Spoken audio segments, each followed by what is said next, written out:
Wir haben also vorhin die Infrastruktur geschult, die als erstes aufgebaut werden muss. Wir haben die Fallen geschult, die als zweites immer kommen.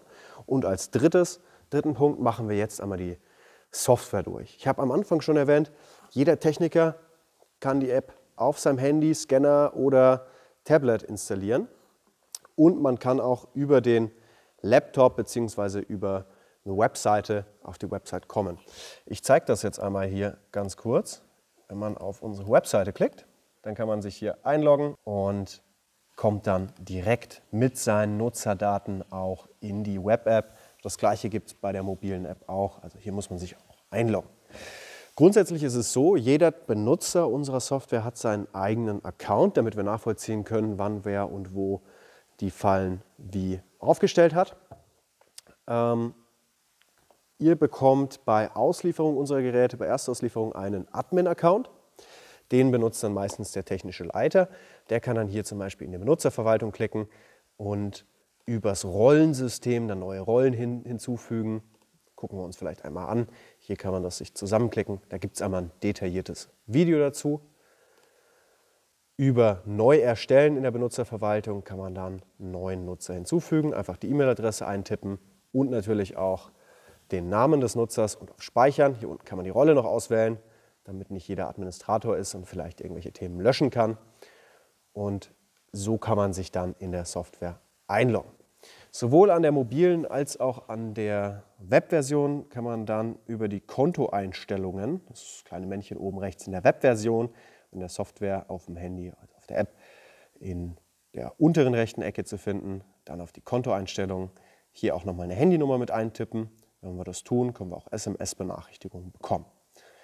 Über die SMS- und E-Mail-Benachrichtigungen selber kann man dann sagen, man möchte Benachrichtigungen bekommen, wenn die Systeme gewisse Stati durchlaufen. Zum Beispiel möchte ich eine E-Mail-Benachrichtigung bekommen, generell keine SMS. Wenn ein System auslöst, ausfällt und die Batterie fast leer ist, wenn es eingerichtet ist, muss ich sowieso aufs Handy schauen, dann brauche ich das nicht. Und speichere mir das hier einmal ab. Gut. Jetzt haben wir also die Benachrichtigungen und das Einloggen schon mal geklärt, also die erste Konfiguration der Software. Jetzt gehen wir einmal die verschiedenen Screens durch und was man da sehen kann.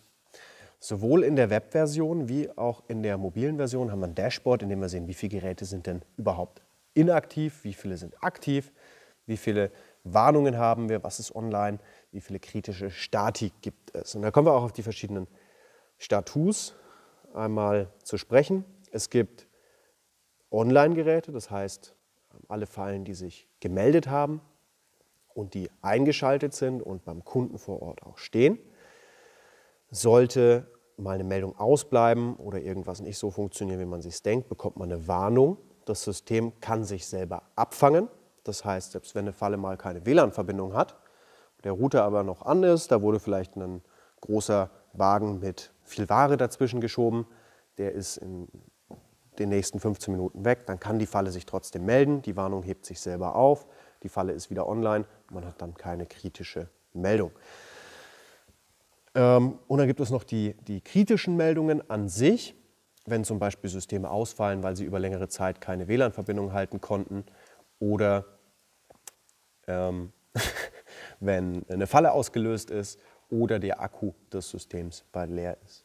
Das heißt, man kann jetzt hier im Status generell erstmal sehen, im Dashboard erstmal sehen, was ist los. Dann haben wir sowohl an der mobilen Version als auch in der Web-App die Standorte über die kleine Pinnadel. Hier sieht man die verschiedenen Standorte, die es so gibt, mit den Unterbereichen. Man kann auch selber in die Standorte klicken, das haben wir vorhin schon gemacht. Und dann auch die verschiedenen Geräte in den Standorten sehen. Wir haben bei beidem, bei der App und auch bei der Webversion, die Möglichkeit, auf Meldungen zu gehen. Und hier zu sehen, was ist denn als letztes so passiert. In der Webversion kann man noch ein bisschen besser filtern als in der App-Version, sodass man da nochmal gewisse Statistiken sich rausziehen kann mit Datumsbereichen, Befallen, kritisch, Info, Warnung, je nachdem, wie man es dann braucht. In der App selber haben wir die Benutzerverwaltung nicht. Das heißt, der technische Leiter sollte das Ganze einmal vorab machen und für seine Techniker die Accounts hinzufügen oder dann eben Unternehmen von einer anderen Organisation hinzufügen. Das funktioniert, indem sich der Mitarbeiter, Filialleiter unseres Supermarktes zum Beispiel selbst registriert in der TrapLink-App und dann kann er hier auch hinzugefügt werden, verifiziert hinzugefügt werden. Man kann über die Standorte dann auch den Zugriff für den Filialleiter auf den Standort schaffen, sodass er zum Beispiel beim System mitarbeiten kann. Wenn wir jetzt nochmal in die Standorte schauen, zum Beispiel bei uns in den Supermarkt, dann sehen wir hier unsere verschiedenen Geräte, die entweder online sind oder eben inaktiv. Wir haben nicht alle Geräte eingeschaltet, die ich heute gezeigt habe und die wir in den Standort gezogen haben. Das machen wir bei Schulungen, um auch so ein bisschen den Unterschied zu zeigen. Wie schaut es inaktiv aus, wie schaut es aktiv aus? 2 von den Fallen haben wir aufgestellt. Die sehen wir jetzt hier auch beide in blau. Beide stehen im Kundenbereich. Man kann selber nochmal auf die Falle klicken und hier nochmal sehen, was ist los. In den Einstellungen auch sagen, man möchte die Daten zurücksetzen, den Befall dokumentieren, das System ausschalten oder wenn man die Akkus wechselt, dann auch den Batteriewechsel notieren.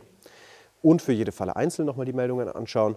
Das geht sowohl in der Web- wie auch in der mobilen Version. Ich zeige das jetzt hier nochmal. In die Falle reinklicken und hier sieht man dann auch die Meldungen in der Falle. Gut. Was wir in der mobilen Version noch nicht haben, sind Statistiken. Die kann man aktuell hier über die verschiedenen Bereiche anschauen. Im Lager haben wir noch keine, doch, da hatten wir auch eine Falle.